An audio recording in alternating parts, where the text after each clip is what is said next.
Hello friends, வணக்கம். Welcome to Eva சமையல். எல்லோரும் நல்லா இருக்கீங்களா? வீடு துடைக்கும் போது இந்த பொருளை சேர்த்து துடைச்சி பாருங்கள், நீங்களே ஆச்சரியப்படுவீங்க. இது கூடவே நிறைய யூஸ்ஃபுல்லான டிப்ஸ் ஷேர் பண்ணியிருக்கேங்க. வீடியோவை ஸ்கிப் பண்ணாமல் பாருங்கள். நம்ம சேனலை இப்போ தான் ஃபஸ்ட் டைம் பார்க்குறீங்கன்னா சப்ஸ்கிரைப் பண்ணலைன்னா சப்ஸ்கிரைப் பண்ணிக்கோங்க ஃப்ரெண்ட்ஸ். பக்கத்தில் இருக்க நோட்டிஃபிகேஷன் பெல் ஐக்கானை கிளிக் பண்ணிக்கோங்க.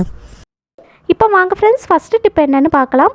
இந்த டிப்பில் நம்ம மக்காச்சோளத்துலேருந்து ஒவ்வொரு கார்ன் கர்னல்ஸையும் எப்படி ஈஸியாக ரிமூவ் பண்ணுறதுன்னு பார்க்கலாம். இதுக்கு தேவைப்படுறது பார்த்திங்கன்னா ஒரே ஒரு ஸ்பூன் தான். ஒரே ஒரு ஸ்பூனை வச்சு நம்ம ஈஸியாக ரிமூவ் பண்ணிடலாம். ஃபஸ்ட்டு பார்த்திங்கன்னா மக்காச்சோளத்தில் இந்த மாதிரி ஒவ்வொரு ரோவாக இருக்குது பார்த்தீங்களா. இதில் ஏதாவது ஒரு லைன் நீங்கள் சூஸ் பண்ணிக்கோங்க. அந்த லைனில் இந்த பொசிஷனில் வச்சு நம்ம ஸ்பூனை வச்சு எடுத்தோம்னா ஈஸியாக வந்துடும். இந்த மாதிரி ஒரு லைனில் இருக்கிற கார்ன் மட்டும் நம்ம ரிமூவ் பண்ணி எடுத்துடலாம்.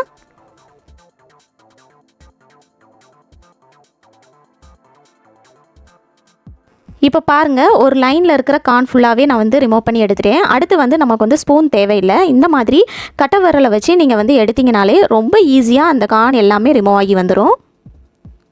பாருங்கள் எவ்வளோ ஈஸியாக அந்த கார்ன் எல்லாம் ரிமூவ் ஆகி வருதுன்னு.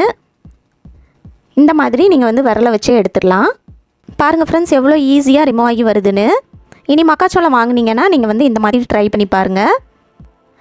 குறிப்பாக மக்காச்சோளம் நிறைய பேருக்கு ரொம்ப பிடிக்கும். குழந்தைங்களுமே ரொம்ப விரும்பி சாப்பிடுவாங்க. இந்த கார்னை நல்லா தண்ணியில் வேக விட்டு எடுத்து அதுக்கப்புறமா அந்த கார்னில் கொஞ்சம் உப்பு, கொஞ்சம் பட்டர், கொஞ்சம் மிளகுத்தூள் சேர்த்து நல்லா மிக்ஸ் பண்ணி எடுத்துக்கிட்டிங்கன்னா சூப்பரான ஈவினிங் ஸ்நாக்ஸ் ரெடி ஆயிரும். குழந்தைங்க ரொம்பவே விரும்பி சாப்பிடுவாங்க. குழந்தைங்க மட்டும் இல்லாமல் பெரியவங்களுமே ரொம்ப விரும்பி சாப்பிடுவாங்க. ட்ரை பண்ணி பாருங்கள். பாருங்கள் ஃப்ரெண்ட்ஸ், எல்லா கார்னுமே நம்ம ரிமூவ் பண்ணி எடுத்துட்டோம். எவ்வளோ குயிக்காக ரிமூவ் பண்ணி எடுத்துட்டோம் பாருங்கள். ரொம்ப ஈஸியாக இருக்கும். நீங்கள் இந்த மெத்தடில் ட்ரை பண்ணி பாருங்கள். இந்த டிப்பு உங்களுக்கு ரொம்பவே யூஸ்ஃபுல்லாக இருக்கும்னு நினைக்கிறேன். பிடிச்சிருந்துச்சுன்னா லைக் பண்ணுங்கள். உங்கள் ஃப்ரெண்ட்ஸ் கூடயும் ஃபேமிலி மெம்பர்ஸ் கூடயும் ஷேர் பண்ணிக்கோங்க. இப்போ வாங்க ஃப்ரெண்ட்ஸ், அடுத்த டிப் என்னென்னு பார்க்கலாம். நம்ம இந்த மாதிரி எலாஸ்டிக் வச்ச பேண்ட்டு அல்லது எலாஸ்டிக் வச்ச ஸ்கர்ட்லாம் வாங்கிட்டு வருவோம். அந்த மாதிரி நம்ம எலாஸ்டிக் வச்ச ட்ரெஸ் எல்லாம் யூஸ் பண்ணும்போது பார்த்தீங்கன்னா கொஞ்ச நாள்லேயே அந்த எலாஸ்டிக்லாம் போய் இது ஒரு மாதிரி லூஸ் ஆன மாதிரி ஆயிரும். அந்த மாதிரி நமக்கு இடுப்புக்கு ரொம்ப லூஸ் ஆயிடுச்சு அப்படின்னா மோஸ்ட்லி நம்ம தூக்கி போட்டுருவோம் இல்லையா. சில நேரங்களில் இந்த ட்ரெஸ் நமக்கு ரொம்ப பிடிச்சிருந்துச்சுன்னா தூக்கி போடவே மனசு இருக்காது. அந்த மாதிரி இருக்கும்போது இதை ஸ்டிச் பண்ணாமலே 5 நிமிஷத்தில் இந்த லூஸாக இருக்கிற எலாஸ்டிக்கை சரி பண்ணி நம்மளால் டைட்டாக போட முடியும். அது எப்படின்னு பார்க்கலாம். ஃபஸ்ட்டு இந்த பேண்ட்டில் முன்பக்கம் எதுன்னு பார்த்து அந்த பக்கமாக நீங்கள் திருப்பி வச்சுக்கோங்க.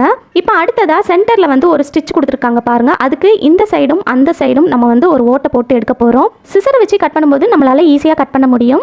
சென்டரில் ஸ்டிச் கொடுத்துருக்காங்க பார்த்தீங்களா, அதுக்கு வலது பக்கத்துலேயும் இடது பக்கத்துலேயும் கொஞ்சம் கேப் விட்டு இந்த மாதிரி சிசரை வச்சு கட் பண்ணிக்கோங்க. பாருங்கள், நான் ஓட்டை போட்டு எடுத்துட்டேன். இப்போ அடுத்ததாக நம்ம பாவடைக்கெல்லாம் நாடா போடுவோம் இல்லையா, அந்த நாடா தான் எடுத்திருக்கேன். இந்த மாதிரி ஒரு நாடா எடுத்துக்கோங்க. இப்போ இந்த நாடாவோட ஒரு எண்டில் ஒரு ஊக்கு போட்டு எடுத்துடலாம். இந்த மாதிரி கொஞ்சம் பெரிய சைஸாக ஊக்கு எடுத்துக்கோங்க. இந்த ஊக்கை இந்த நாடால் போட்டு எடுத்துகிட்டு நம்ம ஓட்டை போட்டு எடுத்துருக்கோம் இல்லையா, அதில் ஒரு பக்கத்தில் இந்த மாதிரி அந்த ஊக்கை உள்ளே விட்டு இந்த மாதிரி நீங்கள் கையை வச்சு அப்படியே தள்ளி தள்ளி விட்டீங்க அப்படின்னா ஈஸியாக வந்துடும். நம்ம பாவாடைக்கெல்லாம் நாடா போடுவோம் இல்லையா, அது போல தான் இந்த மாதிரி ஊக்கை கொஞ்சம் கொஞ்சமாக மூவ் பண்ணி இன்னொரு பக்கத்தில் இருக்கிற ஓட்டை வழியாக நம்ம வெளியே எடுக்க போகிறோம். இப்போ பாருங்கள், நான் நாடா போட்டு எடுத்துட்டேன். இந்த மாதிரி நீங்கள் போட்டு எடுத்துக்கோங்க. அவ்வளோதாங்க. நீங்கள் இந்த மாதிரி கயிறு போட்டு எடுக்கும்போது நம்ம இடுப்பு சைஸுக்கு ஏற்ப நம்மளால் அட்ஜஸ்ட் பண்ண முடியும். பாருங்கள், இந்த மாதிரி உங்கள் இடுப்பு சைஸ்க்கு ஏற்ப நீங்கள் டைட் பண்ணிக்கலாம். இனி உங்கள் வீட்டில் இந்த மாதிரி எலாஸ்டிக் வச்ச பேண்ட்டு, ஸ்கர்ட்டு அதெல்லாம் இந்த மாதிரி எலாஸ்டிக் போய் லூஸ் ஆயிடுச்சு அப்படின்னா 5 நிமிஷத்தில் நீங்கள் டக்குன்னு இந்த மாதிரி ரெடி பண்ணிடலாங்க. அகெயின் நம்ம ரீயூஸ் பண்ணிக்கலாம். கண்டிப்பாக ட்ரை பண்ணி பாருங்கள். இந்த ஐடியா உங்களுக்கு பிடிச்சிருந்துச்சுன்னா லைக் பண்ணிக்கோங்க. உங்கள் ஃப்ரெண்ட்ஸ் அண்ட் ஃபேமிலி மெம்பர்ஸ் கூட ஷேர் பண்ணிக்கோங்க. இப்போ வாங்க ஃப்ரெண்ட்ஸ், அடுத்த டிப்ஸ் என்னென்னு பார்க்கலாம். நம்ம வீட்டு பாத்ரூமில் எந்த வித பேட் ஸ்மெல்லும் இல்லாமல் நல்ல ஃப்ரெஷ்ஷாக வாசனையாக மெயின்டைன் பண்ணுறதுக்கு சூப்பரான டிப் என்னென்னு பார்க்கலாம். இதுக்கு நம்ம கடைகளில் ஸ்வீட் அல்லது மயோனைஸ்லாம் வாங்கினோன்னா இந்த மாதிரி சின்ன டப்பா கிடைக்கும் இல்லையா, அந்த பிளாஸ்டிக் கண்டெய்னர் தான் எடுத்துருக்கீங்க. இதில் 2 ஸ்பூன் அளவுக்கு கல் உப்பு எடுத்து சேர்த்துக்கலாங்க. தூள் உப்புவை விட நீங்கள் கல் உப்பு சேர்த்துக்காங்க. கல் உப்பு தான் நல்லா எஃபெக்டிவாக இருக்கும். இப்போது அடுத்ததாக இதில் நம்ம கற்பூரம் இருக்கு இல்லையா, அதுதான் சேர்க்க போகிறோம். நான் ஒரு கற்பூரம் எடுத்திருக்கேங்க. ஒரு கற்பூரம் சேர்த்திங்கனாலே போதும். இதை இந்த மாதிரி நல்லா நுணுக்கி பவுட்ரு பண்ணி எடுத்து சேர்த்துக்கங்க. இப்போது அடுத்ததாக இதில் நம்ம என்ன சேர்க்க போகிறோன்னா துணிகளுக்கு நல்லா வாசனைக்காக பயன்படுத்தக்கூடிய கம்ஃபோர்ட் இருக்கு இல்லையா, அதுதான் எடுத்திருக்கேங்க. இதில் 1/2 மூடி அளவுக்கு எடுத்து சேர்த்துக்கலாம். நீங்கள் உங்கள் வீட்டில் என்ன ஃபேப்ரிக் சாஃப்ட்னர் யூஸ் பண்ணுறீங்களோ, என்ன பிராண்டுனாலும் நீங்கள் சேர்த்துக்கலாங்க. இந்த கம்ஃபோர்ட் சேர்க்குறதுனால நமக்கு நல்ல வாசனையாக இருக்கும். அது மட்டும் இல்லாமல் நம்ம இதில் கற்பூரமும் சேர்த்துருக்கிறதுனால இன்னுமே நல்லா வாசனையாக இருக்கும். இது கூடவே நம்ம 2 கிராம்பு சேர்த்துக்கலாங்க. இதை நம்ம அப்படியே ஓப்பன் பண்ணி வச்சோன்னா இதோட ஸ்மெல் சீக்கிரமாகவே போயிடும். அதை அவாய்ட் பண்ணுறதுக்கு நம்ம இதை க்ளோஸ் பண்ணிக்கலாம்.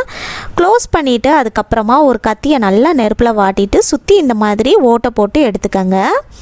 உங்கள் வீட்டில் இந்த மாதிரி பிளாஸ்டிக் கண்டெய்னர் இல்லை அப்படின்னா நம்ம வீட்டில் இருக்கக்கூடிய ஐஸ்கிரீம் டப்பா அல்லது குட்டி தயிர் டப்பா இருக்குது பாருங்கள், அது இருந்துச்சுன்னா அதில் கூட நீங்கள் இந்த மாதிரி ரெடி பண்ணி எடுத்துக்கலாம். அதில் வந்து மூடி இல்லாத பட்சத்தில் நம்ம வந்து ஒரு பிளாஸ்டிக் கவரை சின்னதாக கட் பண்ணி எடுத்துகிட்டு அதை வந்து டைட்டாக நம்ம வந்து இந்த டப்பாக்கு மேலே வச்சு அப்படியே நீங்கள் வந்து டைட்டாக ஒரு ரப்பர் பேண்ட் போட்டு எடுத்துக்கோங்க. போட்டு எடுத்துகிட்டு அதுக்கப்புறமா ஒரு ஊக்க வச்சு சுற்றி நீங்கள் வந்து ஓட்டை போட்டு எடுத்து கூட யூஸ் பண்ணிக்கலாங்க. இந்த மாதிரி ஓட்டை போடுறதுனால இது வழியாக நமக்கு நல்ல ஒரு வாசனை வந்துக்கிட்டே இருக்கும், நல்ல ஒரு ஃப்ரெஷ்ஷான மைல்டான ஸ்மெல் வந்து இருந்துக்கிட்டே இருக்குங்க. இந்த மாதிரி சுற்றி ஓட்டை போட்டு எடுத்துக்கோங்க. இதை அப்படியே எடுத்துகிட்டு போய் நம்ம வீட்டு பாத்ரூமில் ஒரு ஓரமாக எடுத்து வச்சிடலாங்க. நம்ம வீட்டு பாத்ரூம்குள்ளே என்ட்ரு ஆகும்போதே நல்ல ஒரு ஃப்ரெஷ்ஷான மைல்டான ஸ்மெல் இருந்துக்கிட்டே இருக்கும். எந்த வித பேட் ஸ்மெல்லும் இல்லாமல் நல்லா ஃப்ரெஷ்ஷாக மெயின்டைன் பண்ண முடியும். 15 நாளைக்கு இதோட வாசனை இருக்குங்க. அதுக்கப்புறமா நீங்கள் வந்து இது போல் ரெடி பண்ணி எடுத்து வைக்கலாம். கண்டிப்பாக ட்ரை பண்ணி பாருங்கள். இந்த ஐடியா உங்களுக்கு ரொம்பவே யூஸ்ஃபுல்லாக இருந்திருக்கும்னு நினைக்கிறேன். பிடிச்சிருந்துச்சுன்னா லைக் பண்ணிக்கோங்க. உங்கள் ஃப்ரெண்ட்ஸ் கூடயும் ஃபேமிலி மெம்பர்ஸ் கூடயும் ஷேர் பண்ணிக்கோங்க. இப்போ நம்ம அடுத்த டிப் என்னன்னு பார்க்கலாங்க. வீடு துடைக்கும் போது இதை சேர்த்து நீங்கள் துடைச்சி பாருங்கள், நீங்களே ஆச்சரியப்படுவீங்க. இதுக்கு வந்து நான் என்ன எடுத்திருக்கேன்னு பார்த்தீங்கன்னா ரசகற்பூரம் இருக்கு இல்லையா, அதுதான் எடுத்திருக்கேன். அதாவது நாப்தலின் பால்ஸ்ன்னு சொல்லுவோம் இல்லையா, அதுதான் எடுத்திருக்கேங்க.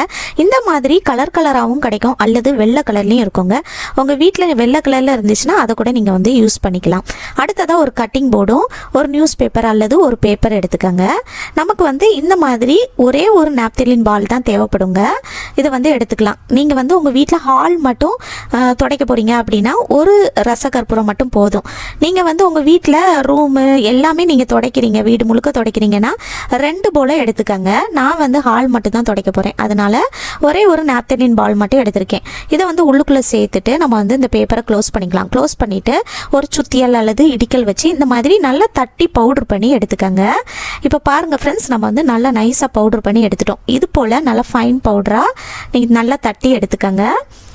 இப்போ இது ஒரு ஓரமாக இருக்கட்டும். அடுத்ததாக நம்ம வந்து ஒரு பக்கெட்டில் பாதி அளவுக்கு தண்ணி எடுத்துக்கலாம். தண்ணி எடுத்துட்டு நம்ம பவுடர் பண்ணி எடுத்து அந்த நாப்தலின் பாலை வந்து சேர்த்துக்கோங்க. அடுத்ததாக இதில் நம்ம ஷாம்பு சேர்க்க போகிறோம். நீங்கள் என்ன பிராண்டு ஷாம்பு யூஸ் பண்ணுறீங்களோ எது வேணாலும் சேர்த்துக்கலாம். இதில் வந்து 1 ஸ்பூன் அளவுக்கு எடுத்து சேர்த்திங்கனாலே போதுங்க. இப்போ அடுத்ததாக நம்ம வந்து மாப்பை வந்து திருப்பி வச்சுட்டு அதோட பேக் சைடை வச்சு நான் வந்து இந்த மாதிரி நல்லா மிக்ஸ் பண்ணி விடுறேங்க. ஒரு மாப்பு அல்லது நீங்கள் வந்து ஒரு குச்சை வச்சு நீங்கள் வந்து இது போல் நல்லா கலந்து விட்டுருங்க. அந்த சாம்பல்லாம் தண்ணியில் நல்லா கரைஞ்சி வரணும், அந்த அளவுக்கு நம்ம வந்து நல்லா கலந்து விட்டுக்கலாம். அவ்வளோதான் ஃப்ரெண்ட்ஸ், நம்ம வந்து இதை வச்சு தான் வீடை வந்து க்ளீன் பண்ண போகிறோம். இப்போ அடுத்ததாக நம்ம வந்து மாப்பை வந்து உள்ளுக்குள்ளே நல்லா முக்கி எடுத்து லைட்டாக பிழிஞ்சு விட்டு வீடு முழுக்க நல்லா தொடச்சி விட்டுறலாங்க. நான் வந்து ஹால் மட்டும் தான் துடைக்க போகிறேன். நீங்கள் வீடு முழுக்கையும் இதை வச்சு துடைக்கலாம். வீடு முழுக்க துடைக்கிறதா இருந்தால் நான் சொன்ன மாதிரி நீங்கள் 2 நாப்தலின் பால் யூஸ் பண்ணிக்கோங்க. இதை வச்சு நம்ம வீடு துடைக்கிறதுனால பார்த்தீங்கன்னா நம்ம இதில் நாப்தலின் பால் பவுடர் பண்ணி சேர்த்துருக்கிறதுனால இதோட ஸ்மெல்லுக்கு எறும்பு, கரப்பாம்பூச்சி, பள்ளி எந்த ஒரு பூச்சி தொந்தரவும் இருக்காதுங்க. அது மட்டும் இல்லாமல் நம்ம இதில் ஷாம்பு சேர்த்துருக்கிறதுனால நல்ல வாசனையாகவும் இருக்கும். எந்த ஒரு ஃப்ளோர் கிளீனிங் லிக்விடும் தேவையே இல்லைங்க. நம்ம இந்த மாதிரி துடைக்கிறதுனால எந்த ஒரு பூச்சி தொந்தரவும் இல்லாமல் நம்ம வீடை வந்து எப்போவுமே நல்லா பளிச்சுன்னு ஃப்ரெஷ்ஷாக மெயின்டைன் பண்ண முடியும். ட்ரை பண்ணி பாருங்கள். இப்போ அடுத்ததாக இதே தண்ணி யூஸ் பண்ணி நம்ம வந்து ஒரு சூப்பரான டிப்பும் பார்க்கலாங்க. இந்த மாதிரி ஒரு காட்டன் துணி அல்லது பனியன் கிளாத்தில் ஒரு சின்ன பீஸ் வந்து துணி எடுத்துக்கோங்க. அதை வந்து இந்த மாதிரி மாப்போட குச்சி வந்து நான் வந்து கலத்தி எடுத்திருக்கேங்க. அதோட பேக் சைடில் நம்ம வந்து இந்த மாதிரி நல்லா மாட்டி விட்டுடலாம். அந்த துணியை வந்து சுற்றி இந்த மாதிரி போட்டு விட்டுட்டு ஒரு ரப்பர் பேண்ட் அல்லது நீங்கள் வந்து டைட்டாக நீங்கள் வந்து முடிச்சு போட்டு கெட்டி எடுத்துக்கோங்க. உங்கள் வீட்டில் வந்து ஒட்டடை அடிக்கிற குச்சி இருந்துச்சுன்னா அந்த ஒட்டடை அடிக்கிற குச்சியில் நீங்கள் வந்து ஓரத்தில் கூட துணியை வந்து நல்லா கெட்டி எடுத்து கூட யூஸ் பண்ணிக்கலாங்க. இப்போ இந்த துணியை வந்து அப்படியே நம்ம ரெடி பண்ணி எடுத்து அந்த தண்ணியில் வந்து நல்லா முக்கி எடுத்து நம்ம வீட்டில் மேலே வந்து சுவர் இருக்குது பாருங்கள், அந்த கார்னரில் எல்லா பக்கமும் நல்லா தொடச்சி விட போகிறோங்க. இந்த மாதிரி நீங்கள் தொடச்சி விடுறதுக்கு முன்னாடி ஃபஸ்ட்டு வந்து ஒட்டடை எல்லாத்தையுமே நீங்கள் வந்து ஒட்டடை அடிக்கிற குச்சை வச்சு நீங்கள் வந்து சுற்றி நல்லா அந்த தூசி எல்லாத்தையுமே நீங்கள் வந்து நல்லா தொடச்சி எடுத்துருங்க. அந்த ஒட்டடை வந்து படிஞ்சிருக்கும் பார்த்தீங்களா, அது எல்லாமே நீங்கள் க்ளீன் பண்ணிவிட்டு அதுக்கப்புறமா இது போல் நீங்கள் வந்து தண்ணி ரெடி பண்ணி வீட்டில் வந்து கார்னரில் எல்லா பக்கமும் இந்த மாதிரி நல்லா தொடச்சி விட்டீங்க அப்படின்னா உங்களுக்கு 1 மாதம் ஆனாலும் ஒட்டடை வந்து படியவே செய்யாதுங்க. நமக்கு வந்து அந்த ஒட்டடை பூச்சி வரும் பாருங்க, அதுவுமே நம்ம வந்து இதில் நாப்தலின் பால்ஸ் சேர்த்துருக்கிறதுனால இதோட ஸ்மெல்லுக்கு அந்த ஒட்டடை பூச்சியுமே வராது. இதனால பார்த்தீங்கன்னா அந்த ஒட்டடையும் படியாது. கண்டிப்பாக ட்ரை பண்ணி பாருங்கள், சூப்பராக ஒர்க் அவுட் ஆகும் ஃப்ரெண்ட்ஸ். ஓகே ஃப்ரெண்ட்ஸ், இந்த வீடியோ முழுசாக பொறுமையாக பார்த்ததுக்கு ரொம்ப நன்றி ஃப்ரெண்ட்ஸ். ஏதாவது ஒரு டிப்பாவது உங்களுக்கு ரொம்பவே யூஸ்ஃபுல்லாக இருந்திருக்கும்னு நினைக்கிறேன். பிடிச்சிருந்துச்சுன்னா லைக் பண்ணிக்கோங்க, உங்கள் ஃப்ரெண்ட்ஸ் அண்ட் ஃபேமிலி மெம்பர்ஸ் கூட ஷேர் பண்ணிக்கோங்க. நம்ம சேனலை இப்போ தான் ஃபஸ்ட் டைம் பார்க்குறீங்கன்னா சப்ஸ்கிரைப் பண்ணலன்னா சப்ஸ்கிரைப் பண்ணிக்கோங்க ஃப்ரெண்ட்ஸ். பக்கத்தில் இருக்க நோட்டிஃபிகேஷன் பெல் ஐக்கானை கிளிக் பண்ணிக்கோங்க. தேங்க்யூ.